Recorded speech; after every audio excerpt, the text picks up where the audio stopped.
Olá, meus irmãos, Deus os abençoe em nome de nosso Senhor Jesus Cristo.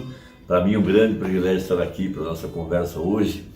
E eu quero meditar um pouquinho mais no livro de Juízes, na vida de Gideão, baseando-me na mensagem se Deus é conosco, aonde estão os seus milagres, e também na mensagem não te enviei eu.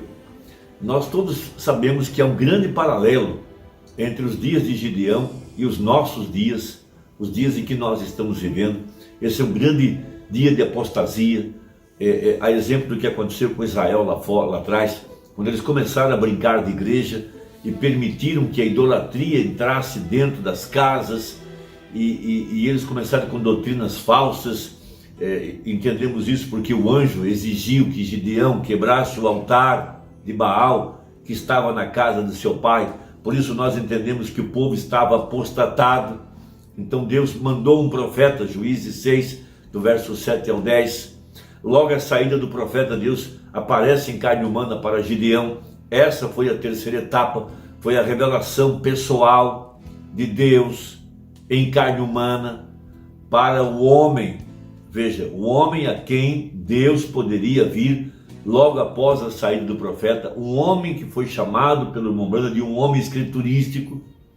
Esse é o tipo de pessoa a quem Deus vem agora, porque todo o propósito do Espírito Santo nesse dia em que nós estamos vivendo é levantar uma igreja que coloque a palavra como preeminência, como prioridade, como o mais importante, porque Deus deixou sua palavra escrita, porque Deus vive através de sua palavra. Ele criou leis, criou princípios, ele deixou promessas, ele deixou sua palavra, porque Deus vive através da sua palavra. A palavra e Deus são a mesma coisa. Ele é o mesmo ontem, hoje, eternamente. Ele não fará nada fora da Escritura. E ele deixou todo o seu plano, a continuidade escrito dentro da palavra. Quando a gente consegue entrar dentro desse canal, nós vamos entender o que Deus está fazendo hoje em nossos dias, para trazer a igreja à vida eterna, para trazê-la ao aperfeiçoamento e tirá-la da terra no arrebatamento. Então, por que chamou o profeta, ou por que o profeta chamou Gideão de homem escriturístico? Porque ele conhecia que o Deus de seus pais, o Deus anunciado pelos profetas da antiguidade, era um Deus de sobrenaturais. E ele pediu sinais para saber que aquele que estava diante dele, aquele homem, não era um homem qualquer, era Deus manifestado em carne humana. Veja, o profeta pregou a mensagem em Juízes 6, do 7 a 10. Não temos o seu nome, de onde ele veio, quem ele era. Ele apenas pregou a palavra. E o que segue a palavra? A revelação de Deus em carne humana. Essa é a terceira etapa, não poderá ser imitada, porque a terceira etapa foi a revelação pessoal de quem Jesus Cristo é em nossos dias. Veja, Janes e Jambres imitaram os sinais, mas eles não podem trazer a palavra, porque eles não podem alcançar a revelação. Jesus disse: ninguém pode vir a mim se o Pai o não trouxer. Veja, a revelação pessoal. Eu ouvi um pregador recentemente, um pregador americano, dizer que o irmão Branham deu um passo em falso quando ele começou a ensinar a Bíblia. Ora, o que diferencia o profeta de todos os demais é o seu ensinamento, porque um profeta é um revelador da palavra. A palavra vem ao profeta, ele é o que traz a interpretação correta da palavra através de sua vida e através de sua mensagem. Mas como eles não têm revelação, não conseguem entender, por isso o profeta disse, quando ele pregou os 7 selos: 10 mil de meus amigos irão embora agora. Ele ficou em Tucson por 3 anos, ninguém mais o queria em seu púlpito, porque não podiam compreender sua doutrina, não podiam compreender seu ensinamento. Mas aquilo só estava identificando o verdadeiro profeta. Um verdadeiro profeta não é apenas um curador divino. A cura divina é apenas um atrativo, é uma isca para o propósito maior, que é trazer a palavra. Por isso haveria uma igreja escriturística, uma igreja que sabe o que o Espírito quer fazer com a palavra, Veja, essa verdadeira igreja colocará a palavra como preeminência, porque ela sabe que Deus vive através de sua palavra.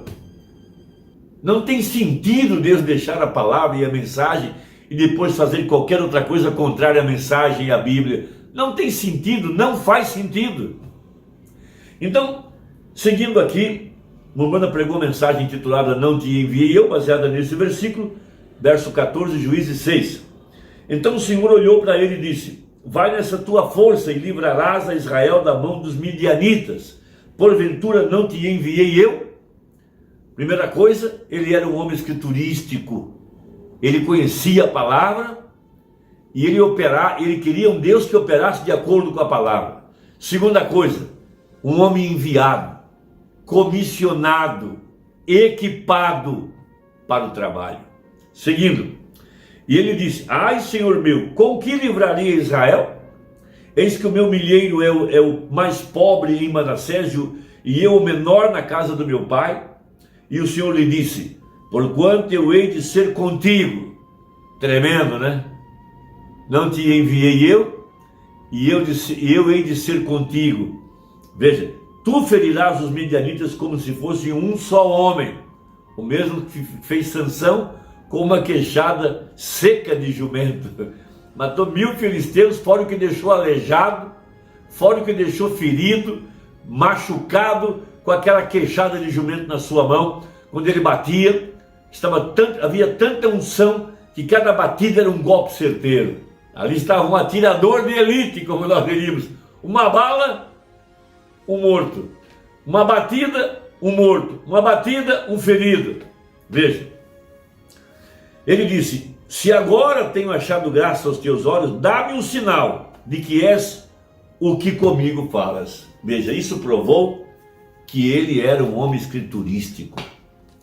Deus, o Deus que seguimos, é um Deus de sinais, e ele terá que fazer hoje o mesmo que ele fez no passado. Ele não pode mudar, e tem que ser sinais escriturísticos, não pode ser quaisquer sinais, devem ser sinais escriturísticos.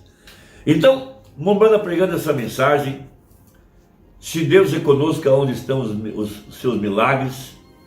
Veja, parágrafo 64, eu estou salientando algumas coisas para ficar bem pregado, para que possa avançar depois, para mostrar, eu quero mostrar que a verdadeira igreja de hoje, a verdadeira igreja apostólica, tem a palavra como preeminência, e ela sabe que se ela agir de acordo com a palavra, Deus vive em sua palavra e ele confirmará sua palavra, porque existe um ataque violento agora, que tem se levantado contra a igreja, para desfazer a mensagem, desfazer o ministério do profeta, e levar aos povos o povo a um programa religioso, a um programa de Balaão, porque se você tira a palavra, você tem que ter um programa, e você vai ver esses que estão combatendo a mensagem se associar com denominações, se prostituindo. Isso é uma tolice tão grande que estão fazendo. Mas há uma igreja para a qual a palavra faz sentido, para a qual a palavra lhe tem sido revelada, e essa igreja tem a palavra como preeminência, porque ela sabe que Jesus é o verbo, e ele é a palavra, e Deus vive através de sua palavra, e Deus confirma sua palavra. 64 então. Agora, há uma boa maneira para se crer se o mensageiro está certo ou não. Se ele tem uma forma de religiosidade, ele negará aquele poder de fazer milagres. Se ele é o mensageiro de Deus, ele não somente falará disso, mas ele terá isso, produzirá isto, e mostrará que o Deus do qual ele fala está com ele e nele. Veja, por isso Jesus disse aos seus discípulos que o sinal de sua vinda seria como nos dias de Ló. Veja, um anjo veio a Abraão debaixo dos carvalhais, e esse anjo discernia os pensamentos no coração de Sara atrás dele. Isso é Hebreus 4:12. Esse é o mesmo sinal do Messias que Jesus manifestou, e foi o mesmo sinal manifestado pelo profeta de Malaquias 4. Veja, é isso que eles não conseguem enxergar, eles nunca nasceram de novo, não podem ver o reino dos céus. E ele diz: se Deus é conosco onde estão todos os seus poderosos milagres, ouçam quão espiritual era Gideão.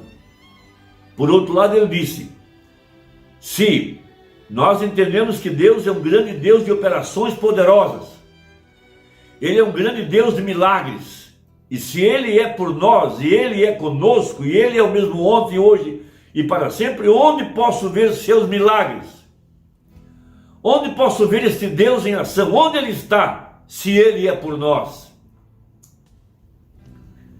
Por isso cremos que o mesmo Jesus se manifestou nos nossos dias, por causa das mesmas obras, dos mesmos sinais, para mostrar que era Deus em carne humana. E por isso hoje nós seguimos a Deus através dessa mensagem. Deus vive nessa mensagem, e Ele está restaurando a fé de um povo que viverá de fé na palavra, e Deus sustentará cada palavra dessa mensagem. Continuando, o poderoso homem de valor poderia referir-se ao passado, a velha palavra, e saber o certo, porque ele conhecia aquilo, que Deus é um ser sobrenatural, e onde quer que o ser sobrenatural esteja, ele fará sinais sobrenaturais, porque o sobrenatural está nele, você não pode fugir deles. Como você pode encontrar-se com a cara no vento, sem que tenha um vento soprando. Como pode você entrar na água sem ficar molhado? A água molha, é a química, ela molha, e quando você entra na água você fica molhado, certo? E quando você entra na presença de Deus, o sobrenatural, haverá sinais sobrenaturais e operações de um Deus sobrenatural. Por essa razão ele disse: onde está a operação? Onde estão os milagres, se Deus é conosco? Glórias! Veja, é isto, veja, onde Deus está, estão os milagres. Onde Deus está, lá estão os sinais de Deus. E Gideão, muito escriturístico, disse: onde estão todas as coisas? Em outras palavras, como eu sou um homem talvez de 50 anos, ele diria, e eu tenho ouvido falar acerca de um Deus que operou milagres, e eu tenho ido à igreja, e eu tenho crido nos sacerdotes, eu creio nos profetas, e eu acredito na palavra escrita, toda escrita, e eu li nos escritos, onde Deus, quando Ele veio entre o seu povo, alguma coisa tomou lugar, e Gideão não sabia, entretanto, que era aquele homem assentado debaixo daquela árvore de carvalho. Ou quem era aquele homem? Veja, tudo que ele sabia é que era um homem. Agora ele disse: se Deus é conosco, onde estão seus milagres? Nós queremos vê-los. Veja, por isso Deus amou esse homem, um homem escriturístico, que seguia o Deus bíblico, que seguia o Deus das Escrituras, não qualquer sinal. E esse é o novo nascimento. Tudo que Deus foi, derramou em Cristo, e tudo que Cristo foi, derramou na igreja. Um Deus escriturístico. Veja, e por isso Deus teria a preeminência aqui na sua igreja, porque essa igreja captou o mistério. Ela sabe que Deus vive através de sua palavra, e quando um crente verdadeiro age de acordo com a palavra, Deus, vivendo nesse crente, tomará sua palavra e a manifestará, porque quando a palavra é revelada, ela manifesta-se a si mesma, porque a palavra de Deus não pode voltar vazia, disse Isaías. Veja, ela não voltará vazia, ela cumprirá o propósito para o qual Deus a enviou. Veja, então há uma igreja que sabe o que o Espírito quer fazer com a palavra. Veja, essa é a coisa nessa hora, esse é o passo que estamos dando, este é o momento que estamos vivendo.